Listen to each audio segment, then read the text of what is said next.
Awesome. Thank you so much, Kira. And hello, Enterprise Techies. Welcome to our February Enterprise Tech Meetup. For anyone who doesn't know me, I'm John Lair. I'm a co-founder and general partner at Workbench. We are an enterprise tech VC fund based in New York City, and we invest in early stage startups throughout the country, leading $3 to $6 million investment rounds. And if there's one thing you should know about us, it's that we are obsessed with all things enterprise sales and go-to-market. This event marks a really special occasion for us. It's the 10-year anniversary of the meetup. To celebrate, we've got a killer lineup. We have Meryl Letsky of Graphite, who's going to start off with a demo, and then we're going to go into a fireside chat between Christina Hall of TechCrunch and Brian Long, co-founder and CEO of Attentive. Thinking back to our first event in January of 2012 in Cooley's conference space, I could never have imagined that we'd be hosting today's session 10 years in, 100 meetups under our belt, 10,000 members across our suits and hoodies community, and it just feels so amazing to be here today. With this milestone looming, the other day I actually took a moment to reflect and wrote some highlights of the first 10 years and just how far, not just the meetup, but the broader enterprise community here in New York City has come. Our team also compiled a really fun sizzle reel filled with clips from some memorable events over the years. For longtime attendees, especially who've been coming in person over the years, check it out and see if you're in any of the fun audience shots that we cut. Before I hand it over to my co-founder, Jess, I just want to thank each and every one of you for making this community so special over the years. While we're unfortunately not back in person quite yet, in looking at the RSVP list, I do see a bunch of familiar names, and it's just so cool to see, especially people that have been here since the very first event a decade ago. So to all the longtime attendees, so good to see you. To new faces that have come each and every month, welcome. And we can't wait for the next decade. So we will put a link to that post. Definitely recommend checking that in the video out. And Jess, I'll turn it over to you. Awesome. Thanks, John. And as a huge thank you to you all, our incredible Workbench community, we'll be giving away 3 limited edition of our Workbench crewneck sweatshirts to the 3 best tweets from today's meetup. We love seeing our Workbench sweatshirts out and about in New York City and beyond. So be sure to tweet away and tweet often today with our hashtag NYETM. You can also view all videos from past meetups on our Workbench YouTube page, including today's session. So be sure to subscribe and smash that like button. And we'll leave time for audience Q&A. So throw your questions into the chat throughout. And over to my teammate, K-Mac, to introduce our demo. Thanks, Jess. It's my pleasure to introduce Meryl Letsky, co-founder of Graphite, to start the show. Graphite is an open source CLI and code review dashboard built for engineers who want to write and review smaller pull requests, stay unblocked, and ship faster. And as Jess mentioned, we'll have Q&A right after the demo. So please send over any and all questions for Meryl, and we'll be sure to address them. Meryl, I'll let you take it from here.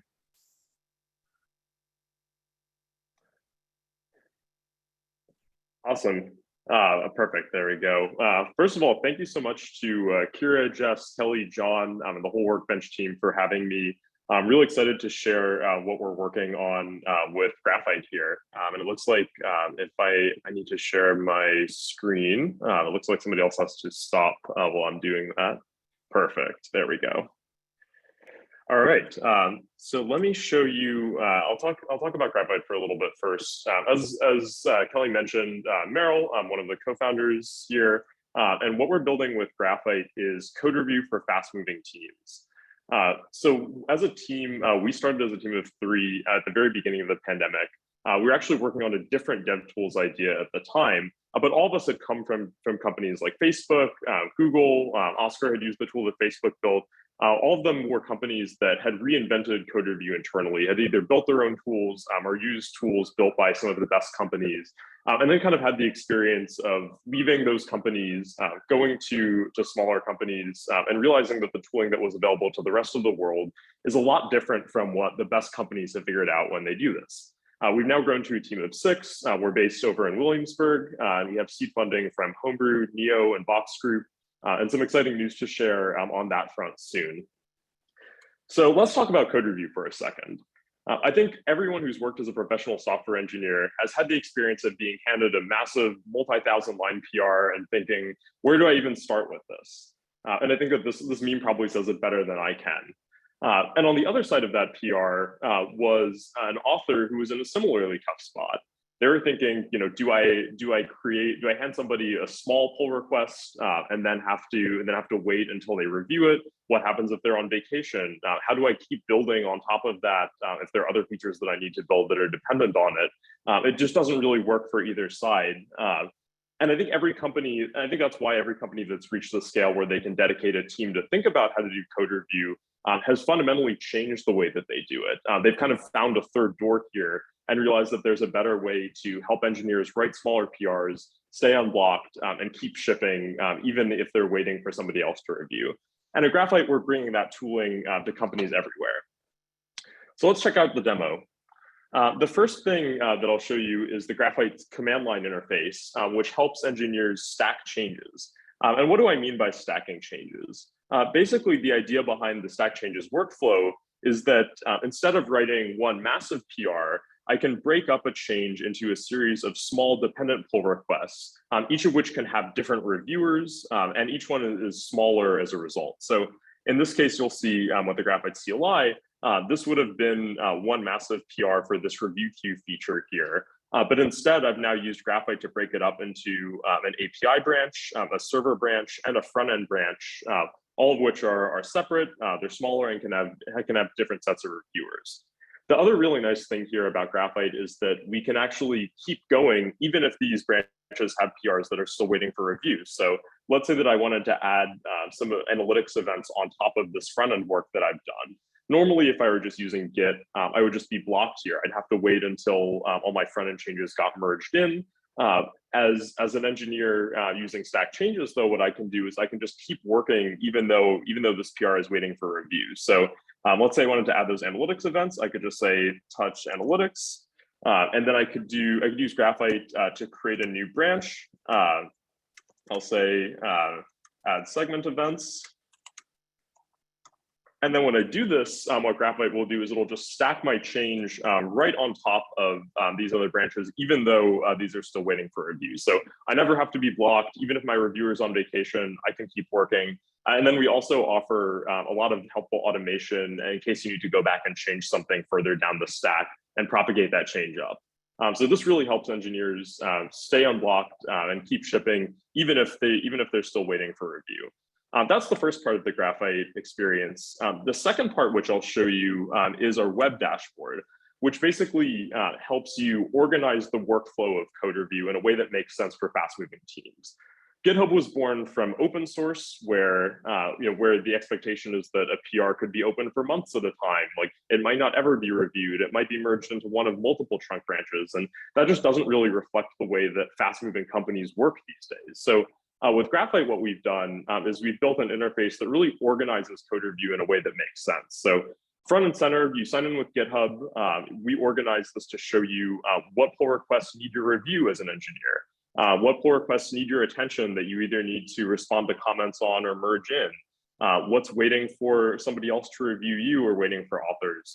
Really just giving you a set of inboxes so that you know what you have to work on every single day.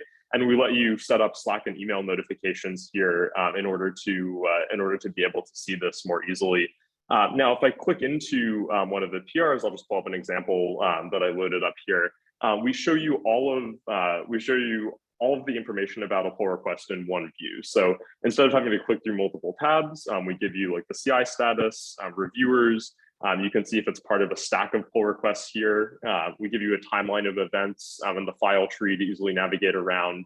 And you can also go ahead and do the full code review right from within Graphite. So I can go ahead and comment. I can either add something here as a quick comment, or if you want, one thing that a lot of teams really love is building a little bit more culture around code review. So we let you add like a GIF for a meme. You can either search Giphy or you can use one of the memes that your team has added here and go ahead and do the full request, the full review. Once you do this, everything syncs to GitHub perfectly. So your team doesn't all have to use Git to move over to Graphite at once. You can have some of your engineers start on Graphite. It doesn't replace the underlying GitHub review. Last thing I'll show you then is once you're ready to merge a pull request as an author, you can easily go ahead and navigate around a stack. And then you can merge in a set of multiple pull requests at once. So if I have a stack of PRs that represent a feature, I can go ahead and merge all of these and kick off a job where Graphite will just handle that for me. So if I click merge 3 here, Graphite will just go ahead, merge these in, for starting from the bottom, rebase the next one, and let you land the entire stack at once. It even gives you some helpful analytics about how many PRs you've merged, and helps you kind of like track your progress over time. So that's a quick overview of Graphite. We have a really active Slack community for support. We're growing really rapidly among some of the fastest moving teams. And I'll show you really quick. One of the things that we've been really impressed by is just like the love that we've gotten from some users at some of the best companies out there that we look up to. So there are folks at places like Brex and Ramp and Bolt and Chronosphere and Elemental, just to name a few, Datadog, just name a few of the great companies out there that we've gotten really positive feedback from and have teams that are using Graphite at. And then I'll end, I know that we're a little short on time, but I'll end here with just like a couple asks here for the community. One is if you're an engineer who's interested in this problem, we're hiring pretty actively. Feel free to shoot me an email, meryl@graphite.dev, if you're interested in reinventing code review with us.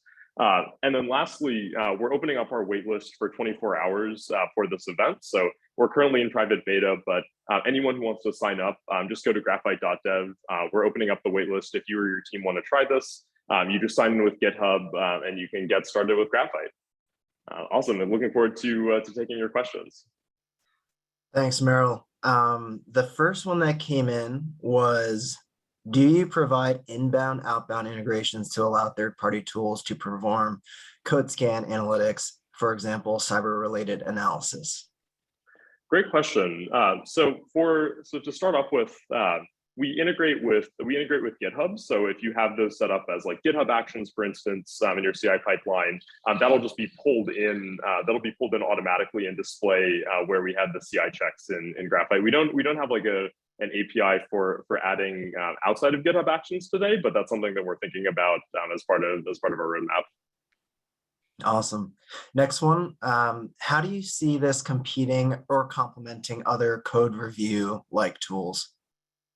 Awesome. So I think that the way that the market has evolved, I think GitHub largely evolved from open source and managed to build up a really great following in the open source world. Is still like fantastic for that, and has also done a lot of great work around like building communities around CI. A lot of great things that the GitHub has done.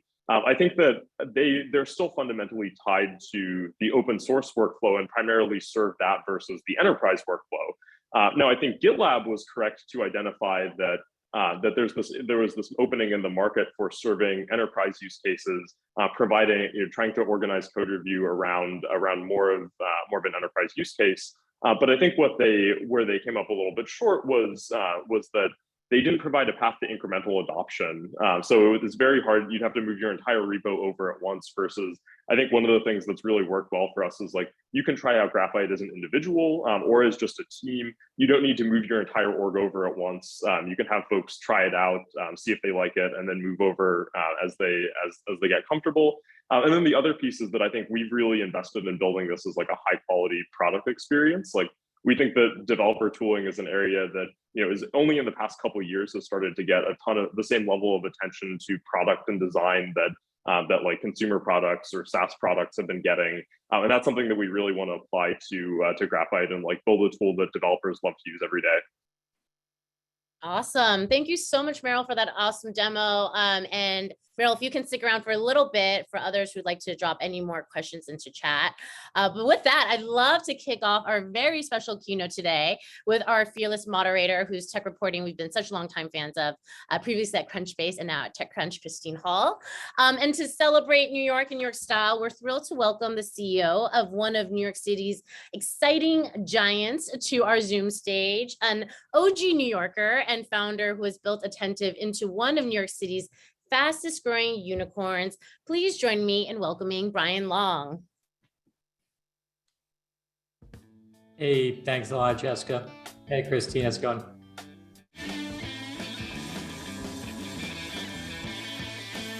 Brian, we wanted to make sure we got a little bit of a walk-on song for you. We heard that this is one of your favorites, so we had to do it, even if it's a little funnier on our Zoom stage. It's always fun. Hi, Brian. Nice to talk to you. Good to chat with you too, Christine. How's your day going? Good. How about you? You know, I'm making my way. What day? It's Wednesday. Okay, I thought it was like Tuesday for a second. So yeah, I'm making my way through Wednesday. What can I say? Great, great. Well, I'm excited to talk with you, and we have a lot of questions to get through, so I'm going to jump right in. So I wanted to just ask you first, how did Attentive find its own product market fit and light in the earliest days of the company? Yeah, good question. I mean, I guess just to step back for a second, for anyone that doesn't know, what Attentive is, we do mobile-based messaging communication for business to consumer communication.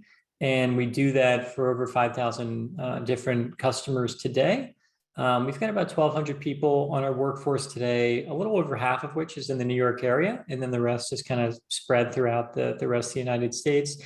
We've raised close to about $1 billion in capital to date, and are kind of really excited about our bigger mission to reinvent business to consumer communication. We think people just don't like the way businesses market and communicate to them today, and we're trying to do a better job of that through mobile messaging.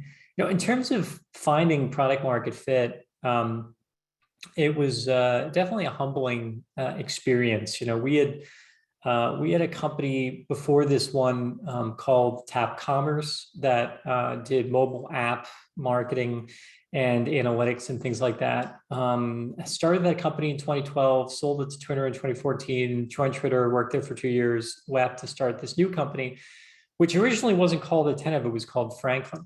And our thesis was to use mobile messaging and text messaging to communicate with big distributed workforces.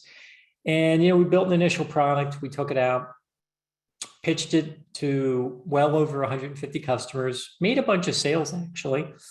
But when we looked at the numbers and we looked at how much people were willing to pay and we looked at the survey data and all that sort of stuff, just didn't think it was going to be super high growth. So, we looked at the conversations we had, and something we heard a lot of was, people, particularly executives at the company, wanted to find a better way to communicate with their customers, not just their internal workforce, and they were willing to pay a lot more for that. So, so after, I guess it was maybe 7 or 8 months of doing the prior business, we decided to, change the company name, change the staff up a bunch, and re-go after it, about 4.5, 5 years ago as Attentive. Yeah, interesting. Yeah, you mentioned this, that it took you like 7 months. That's really interesting. Do you find that that's really typical, like with some of it, like with Tap Commerce or some of the other companies that you worked for? Do you find that that's a pretty standard process for how long it takes to, get the product market fit process going? I think that it can definitely take longer, but we probably should have killed what we were doing earlier. I think that you have to be willing to set the metrics of success, and then when it doesn't hit them and you don't really see a clear path to fix them, you have to be able to walk away. It also comes back to what type of company you want to build. We knew we wanted to build something really high growth, and what we found was our business actually could have been a fine business. There's actually a bunch of companies that do something similar to what we were doing. So, it could have been something, but it wasn't going to be the high growth type of business that we wanted to really build. So that was why we changed. But I think in retrospect, almost always you say, man, I wish I'd done that a couple months earlier. So I think that's part of it for sure. Yeah, what are some of the challenges that you kind of ran into that sort of spoke to you, that said, yeah, maybe we should have done this earlier? Well, this is just like classic, product market fit, early business development stuff. But when you go out and you pitch people who are friends of friends, or, people you're meeting with, and you're trying to say, hey, I'm thinking about doing this thing, what do you think? You get a lot of people that encourage you and say, oh, that's really cool and whatever. Because you know what, in general, people aren't comfortable giving direct feedback, especially to a stranger. So they're polite is what they are, right? They want to be polite. And there's very few people that will break that politeness barrier and are willing to say, you know what, I wouldn't buy this and I don't get it, right? Like almost no one does that, right? So I think a few ways to get around that. I like to try to get a number into the mix. So like at the end of the pitch, you say, okay, on a 1 to 10 basis, 1 being the lowest, 10 being, I want to buy this now, tomorrow, and I'll pay X amount. How would you rate your interest, right? And I think that allows a more, a better way to get data without making them feel impolite. Because anything under an 8 means it's not good. So if they're telling you an 8, 8's almost like, okay, like 7's the polite answer. And then 8 is like, okay, I'm a little more interested. And then 9 or 10, you're golden, right? So, I think that helps to get more of a real answer from people. And then second is on price. You say, well, how much would you pay for this? And that was really, I think for us, the piece that helped us move on from the first business was we got to how much to pay. And the person's answer was, oh, it's really cool. How much would you pay? Not much. I wouldn't want to pay, nothing, So I think you can really push it a little bit with questions like that. And of course, if you can find people that are willing to give more direct feedback to it and go in with that skeptical mindset, you're not going in just to have someone give you a checkbox so you can go back to work for 3 months. You actually want to be more critical of it. Oh, that makes sense. And with, speaking about like the mobile messaging market, is there something unique about it where like the typical SaaS strategy would be less effective? Well, what do you think the typical SaaS strategy is? I mean, I think it's kind of what you described with, asking people, would they use this? How much would you pay for it? In mobile messaging, does that still apply? Or do you kind of have to, finesse things a bit? I think that there are 3 types of software that you can be building today. You can build software that makes money for companies. You can build software that saves money. And then you can build software that does neither, right? Yeah. And in terms of finding true product market fit, the first category is pretty easy because are we making more money or not? And it actually matters a little less around whether or not the person really wants what the product is. It's more about, am I meeting the goal of driving more revenue? Because if I am, I can sell driving more revenue to anyone. That's always going to be, the number one priority for any business is how to grow their business, generally speaking, right? Saving money is going to be a distant second. In this market now, it's becoming a little more important, but it's almost always a far distant second. And then the third is I think where it's more challenging to really figure out and be critical. Got it. Well, kind of talking, about the early days of the company and the product market fit. A lot of startups focus on product and really kind of exist without a sales team for a while until they maybe get around their, Series A raise stage, if depending on how many people they have. Given your sales background, did you focus on product first and then ease into sales? I think that you got to do what's right for the DNA of your founders and your team. But I do worry when I meet with entrepreneurs that have all engineer product people and they're just working on something and they've got strong conviction that this is going to be a big thing, but they're more apprehensive about going out and market and selling it.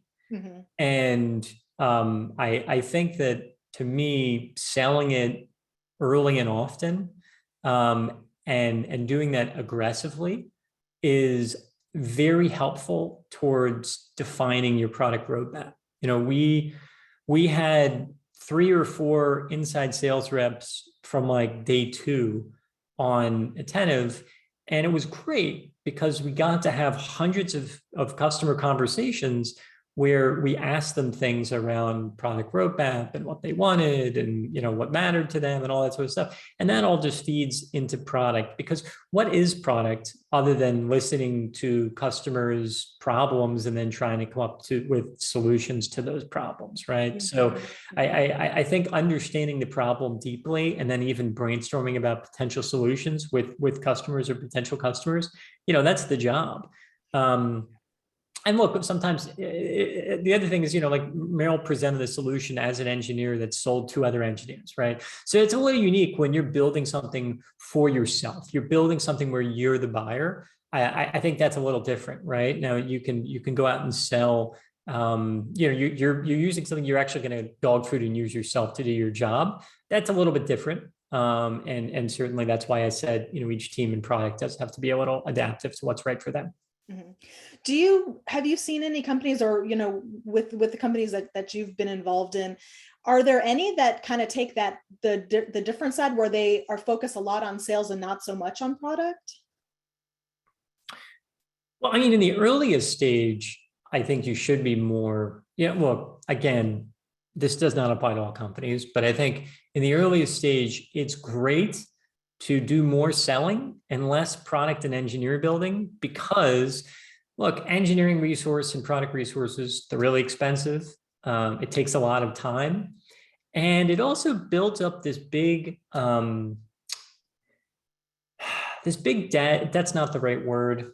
It's very hard to walk away from something that you've built. It's very hard to throw it away. And what I think sometimes happens to teams is they build something, it's not really working, but they're trying to fit a square peg in a round hole, but they're so unwilling to throw away what they've built, they can't get away from it and just do something totally different, right? Because throwing it away is really tough. I mean, we got lucky with our company that we threw it away at like 4 or 5 months, but like most, you know, I see a lot of companies that have been doing it for years and they just keep wanting to build onto something they built, but it's never going to be that big, but they're like attached to the thing they've already built. And I think that's a tough jail that one finds themselves in. I think if you do the product work with sales first and you talk to a lot of customers and you really understand the market first, then you're going to be less likely to get pulled into that dilemma. Yeah, that's very interesting take, because I have interviewed some companies that they went out and talked to, like, kind of like what you did, where they went out and talked to like 150 people and, you know, asked those questions, what problems are you seeing? What would you like, you know, what kind of solutions would you like? And it was really interesting, because then when they actually started building the product and, you know, launched the product, then they had like, you know, maybe not 150 clients already, but they had, you know, a really big, you know, batch of companies that were already, you know, in with them, and, you know, wanted them to, you know, and were ready when they hit, you know, go live, and we're already paying for it and enjoying it and things like that. So that's a really interesting take. Yeah, what I like to say sometimes, Christina, is I say, well, what's the downside? Because you know, oftentimes, especially with a very technical oriented team, they have all sorts of reasons for, you know, why their current thing is great. And I said, look, that's all great, but what's the downside to having spending some money to have a couple people go out and do these conversations and you to do it? And obviously you spend time doing it, but are you going to tell me time spent talking to your customers and understanding the problem is time wasted? I don't think so. Like research, how much is research worth, right? How much is that really worth to you? I think research and understanding the customer problem is the most valuable thing you could get. So if you can buy that for a relatively modest amount and get it quick, that to me is a huge advantage to making your business be successful. Because, you know, you find real problems, you're going to get paid for solving them. Right. Totally. Yeah. Yeah. Speaking of kind of, you know, getting feedback from, you know, customers, what do you remember some of your earliest feedback that you got for Attentive? Yeah, I mean, so we started out as this other thing, Franklin. We moved into Attentive, and it definitely had a much higher rate of customers, you know, giving it a higher score, you know, giving it 9s and 10s, saying they wanted to do it, closing, willingness to pay. All those were much higher. But it was definitely not a case of like the market existed and was ready to buy our solution totally. We were definitely ahead of the market. I think coming back to what I was saying a little earlier around the different types of startups, we aspired to be a startup that was in bucket number one, first and foremost, to make more money, right? And for our customers, we wanted to find ways to help them make more money. And that being the case, when we were running our early programs, the main thing we wanted to see is, will it make more money? And for us, there were just a couple metrics that answered that.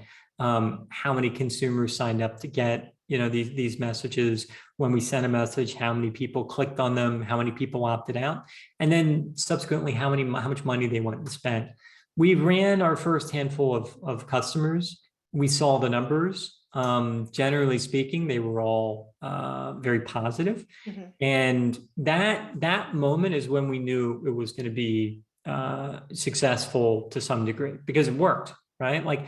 And actually, there's not that many things that actually work in terms of making more money for businesses. Like Google really works. You can't own too much Google. Like Google works, right? But after Google, there's a lot of question marks. I think email has worked very well for a while. I think now SMS and text work really well. We drive over 20% of revenue for our average customer today of their online sales. But there aren't that many other things that actually work.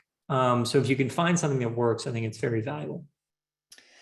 Interesting. Yeah. And you talked about this earlier, where you said that, when you went out and were asking customers, questions and things about your product, you kind of had to, pivot and do something else. What were there any features or products in particular that you completely scrapped and got rid of? Well, I mean, for the first business, Franklin, we threw the whole thing away basically, and fired a couple people on the team and reduced down and changed direction pretty dramatically towards what we were doing with Attentive. I think that with Attentive, we took a mindset of really building less where possible and trying to really understand that customer problem. What's the least amount we can do to solve that problem, and always making sure to prioritize the biggest problems. I often find too, in working with teams, great engineers and product people, they often just want to get to building, right? Because that's why that's what they love to do. And I think that's great. But we do need to make sure that we're not just building for sake of enjoyment of building. We're building because, again, I think it comes back to that customer problem. So show me big, meaty problems. Let's go solve them. And that's going to create tremendous value, as long as you're solving real problems. Yeah. Is it typical for you to be kind of building something and then hear some customer feedback and then totally, drop that and move on to something that you actually hear from the feedback? And, how do you kind of make sure that you get that into your product roadmap? You got to kill it quick. I mean, I think that when you do something and you look, you have a thesis, you have, in our company, we put together these quick 2-page strategy docs on everything that we're building. Oh, nice. And you have problems that you identify, and then you have, reasons that you think it's a good solution and how you're going to build it and everything. And then you have KPIs you're going to measure that against. And I think you have to keep yourself honest, right? When you build that V1 as quick as you possibly can with as few resources as possible, and you ship it, and some numbers come up okay, and some numbers come up good, and then some come up bad. And you need to look at it and say, look, do I have ways to solve the bad ones? Is there something here? Or do I need to step back and say, I learned something really important? This just happened with something the other day. We said, look, the scale's not there for this thing. And we need to radically change direction if we want this to have an impact for our business as well as for their business.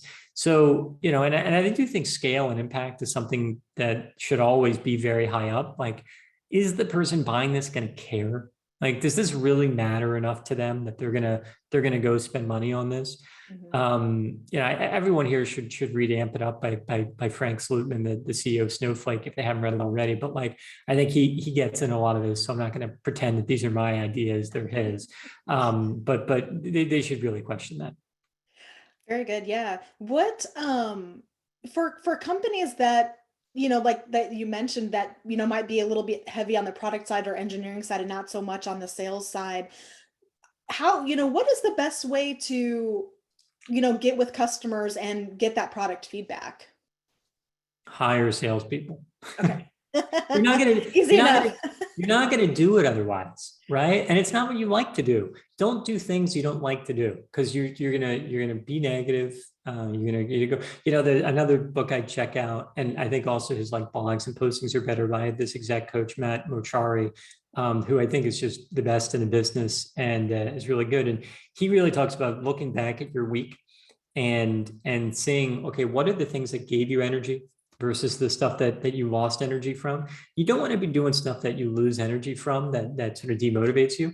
And if you don't like sales and you don't like talking to people, then don't try to force yourself to do it, right? You can sit in on conversations, you can record them all with Gong, that's great, but don't force yourself to do stuff you don't like to do. Hire people to do that stuff, right? And I think there's a lot of SDRs out there that you can hire. Very easy role to hire for. Again, in our early days we had 4 SDRs, and I do think it's wise to hire at least 2 if not 3, because you gotta have a little squad and they can go out and just get meetings, get calls, get stuff in the funnel, and you're going to start learning from them. I think that's invaluable, and it's not going to be super expensive from an investment standpoint. It's probably the price of 1 engineer to get 3 SDRs that are bringing you all sorts of meetings, ideas. And then, of course, if you don't have someone running sales, I think you should probably do that sooner rather than later. Yeah, when you're, unless you're trying to build a lifestyle business, then you don't need right. to. But if you're trying to build a high growth venture backed, it's going to be big type thing. Yeah, that's what you should do. That's a good point. Where do you see kind of like? Usually, I've seen where somebody's hiring like a vice president of sales to like lead the sales. Where in the hiring process of like rounding out that leadership team should the vice president of sales, should it be like one of your, top, 4 or 5 hires at the very beginning, or like where do you think it should flow in? I think go-to-market needs a strong voice at the product level, at the executive level. I think it's hard to find the right person for that voice. It's rare that you're going to find someone who can be that voice early on and move with you through the company. We're probably really rare in that I hired someone as VP of sales who would work with me at my last company early on. And he's our CRO today and runs a team of, like 400 people or something. But that's pretty rare. In most cases, I think that's going to change. But you just have someone who's going to be, who is the voice of go-to-market when you're having these conversations, right? You got to have a strong voice. So I think it's very early would be my answer, especially if you I hired a VP of sales, as soon as I thought we were kind of moving in the right direction on product, I hired him. Yeah. And I'm a more go-to-market oriented, I can do both to an extent, but I'm certainly go-to-market mindset CEO. If you're not one, I think you should get one ASAP for a go-to-market side. Get someone there. Yeah, that's great advice. What for customer feedback, what is kind of your best question, like your kind of go-to, good question that you ask?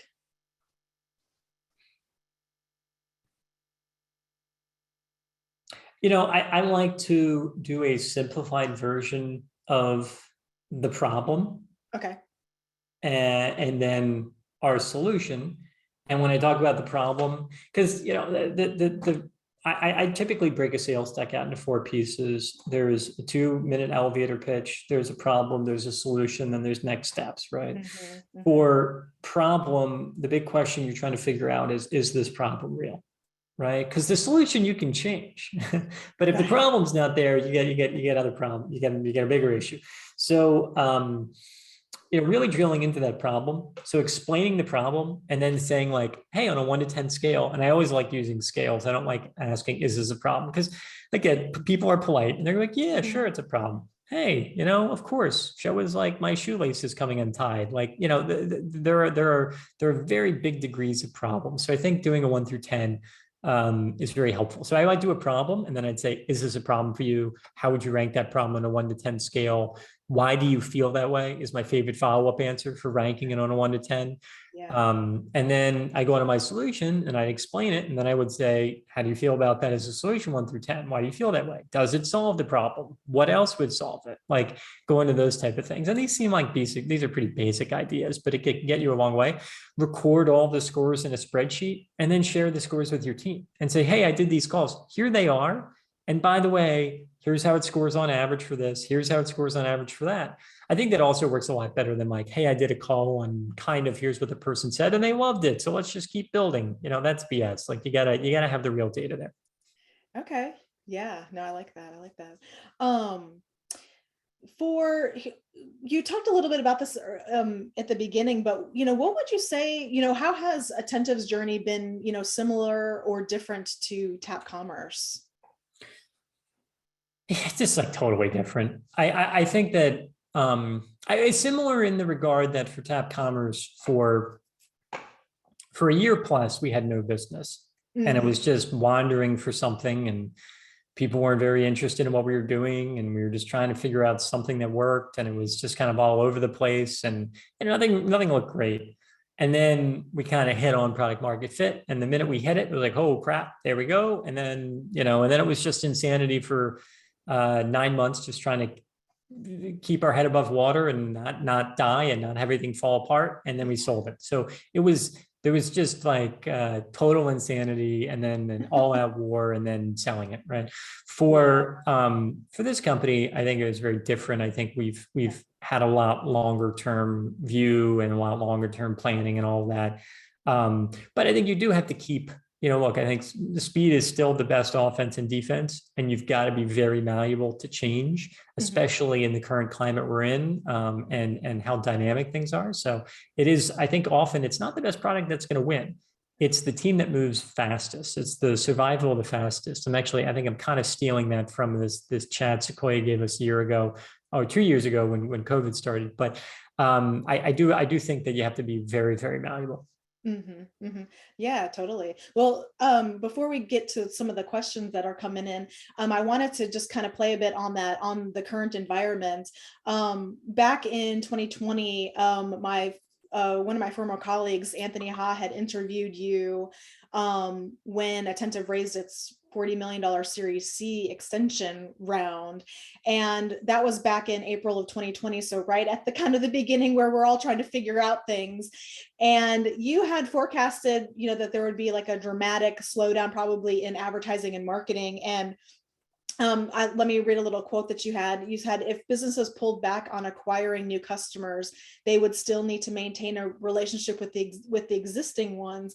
And, based on what we know, 2 years later, I kind of personally think there were no true words, spoken at that time. What does relationship maintenance look like now? Yeah, look, I mean, this is a good example of like, I had a thesis, but my reason for it was totally wrong. I thought there'd be this pullback, but I didn't know why. What it turned out being the answer was that, I didn't know that Apple was going to kneecap Facebook and totally mess up how everyone acquires their customers. And that Google is going to now probably follow suit. Didn't see that one coming. But you probably could have in retrospect if you really thought about it. But I didn't. That was actually the existential thing we were worried about for my last company. So it was interesting to see it come in to fruition. So I don't know how much I really get credit for being right there. We raised some money, raised some additional money before, kind of when COVID was kind of at, like, the stock market was at the all-time low post COVID. Yeah. More as just having padding for executing on our plan. But things went better from a business standpoint than we expected. Significantly so that we ended up, raising another 470 million in April of 2021. But I think the current market climate, for folks that aren't following, it's interesting, stuff hits public markets, and I think early stage companies to medium stage companies kind of can say, oh, it doesn't impact me, like whatever, it's just stuff going on in public markets. The later on you go, I think the less and less true that becomes. And I think people that are going into, Series B, Series C, whatever, this is going to be, a reality, which is that it's not just a growth world anymore. It's growth, but also show me a path to profitability and show me some free cash flow, right? Like I think it's a balance because interest rates go up and that's just what happens. So I think people are going to be looking hard at that. And look, that's going to impact earlier stage investing too. You know, you had folks like Tiger say they're going to spend a lot of time earlier stage. They're going to be thinking about what companies in a couple of years are going to be able to put up the free cash flows that matter. So it is a little bit more of a much more of, I think, of a balanced approach than it was 2020 and 2021 probably just got a little wacky because back in 19, it was more balanced. Right. No, thank you. Yeah, thanks for that perspective. Well, thank you so much for answering my questions. I wanted to go over to some of the questions that we had in the chat here. Let's see. Sorry. And if people are looking for books, I also just read the Michael Dell book, and it's quite good. I'd check out the Michael Dell book. I wouldn't have expected that, but it's a very good book. So if you're looking for stuff, yeah, Frank Slootman's book's fantastic.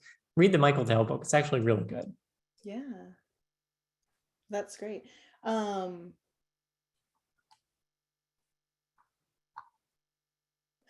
yeah, so here's one. When this is going back to when you were talking about asking people, you know, if they would pay for, you know, what your product would be, you know, when they're not sure about what they pay, you know, what they pay for it, and they are not sure what it replaces in their budget, or they need to expand their budget. How do you approach that kind of problem when you're selling?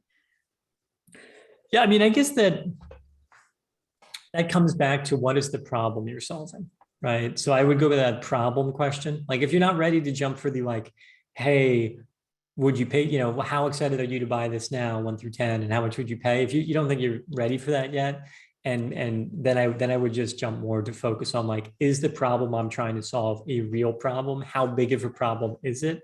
Mm-hmm. Bigger problems are going to get more money, right? And if you don't, again, we're going to the 3 types of software companies.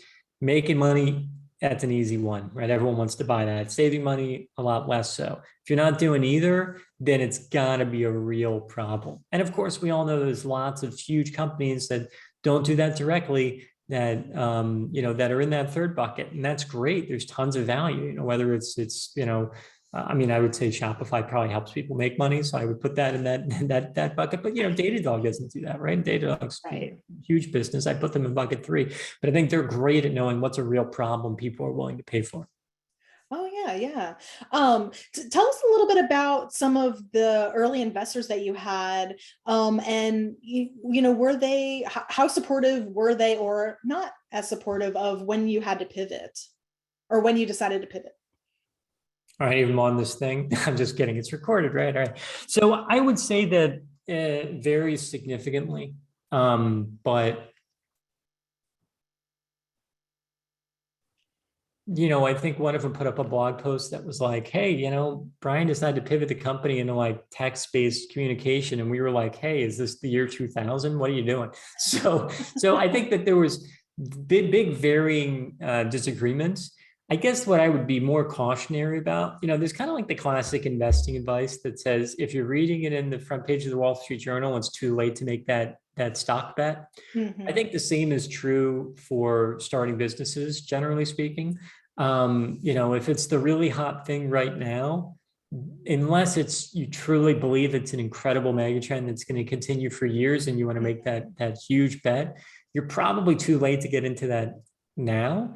And you should be thinking more about things that aren't already kind of like front page news to an extent.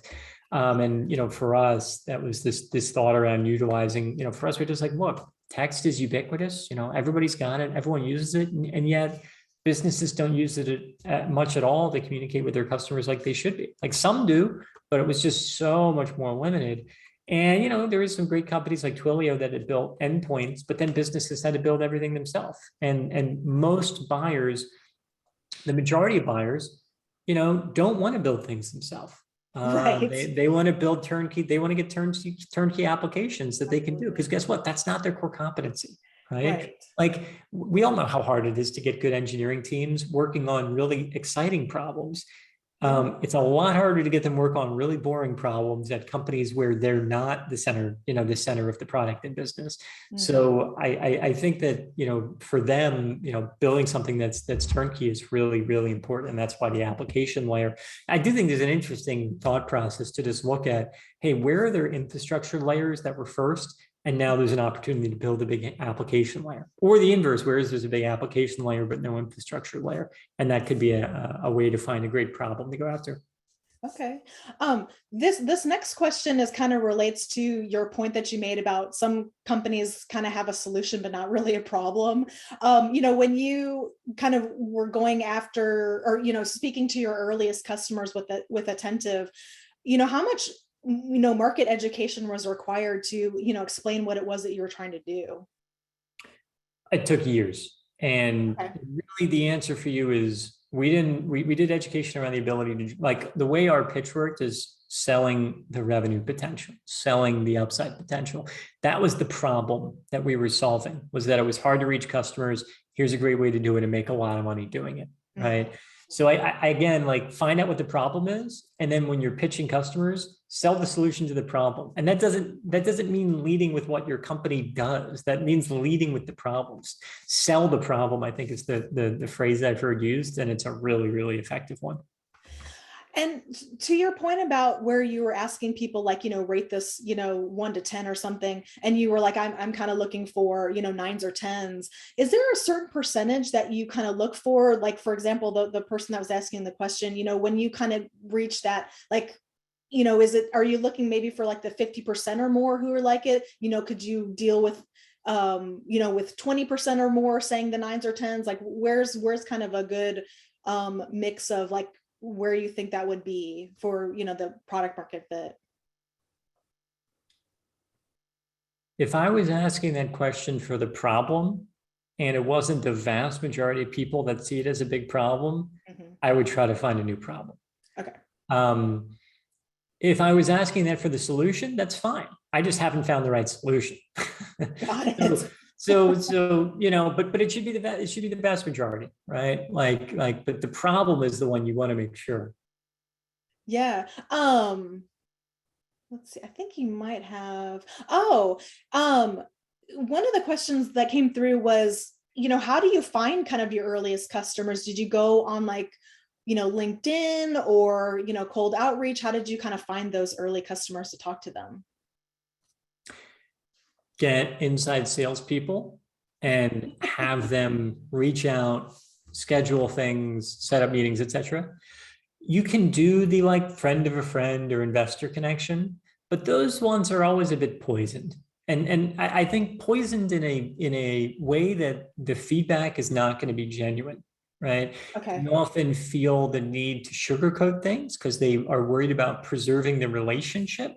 Right. By the way, if you're setting it up, all this throw out there, I think giving incentives for getting feedback is significantly underused. You should be giving out $100 plus gift cards or much more to get feedback and say, hey, I will give you $200. I like the expert network stuff like Tegus and these other networks. Those are really good. If you haven't checked them out, you should definitely use like Tegus and stuff like that, because this, again, the research is so valuable, right? Go use Tegus, go use other solutions, get hooked up with people, be willing to pay them $250, $500 to talk to you for 30 minutes, an hour, and you're gonna be blown away by what you get. So yeah, I would check out solutions like Tegus for that. If you want to shortcut past the, like, hiring people and setting it up, use a expert network and get straight to it. Okay. Because they don't have, like, the friend connection. They're not going to give you, like, BS answers. They're going to, like, just tell you what it is, and you're paying them, so they're gonna be there. Yeah, that totally makes sense. Sorry to jump in. The team has voted me the bearer of bad news for all of these events. I'm always the one who has to cut it off. But thank you so much, Christine and Brian. Brian, like your honesty and openness is always super helpful in these kind of things. Founders love to hear it. So it's definitely much appreciated. For everyone who is asking in the chat, this was recorded, and we also do write a recap blog post, which should be up on our blog next week. And we also send it out in our newsletter. So definitely sign up and check that out. And then also stay up to date on all of our upcoming events in our newsletter. And again, thank you so much to Brian and Christine for an awesome fireside chat. And Meryl for our demo earlier today. Thanks a lot, Kira. Thank you, Christine. Have a great day, everybody. Thanks, Brian. Thanks, Kira. Everyone. Yeah. Bye.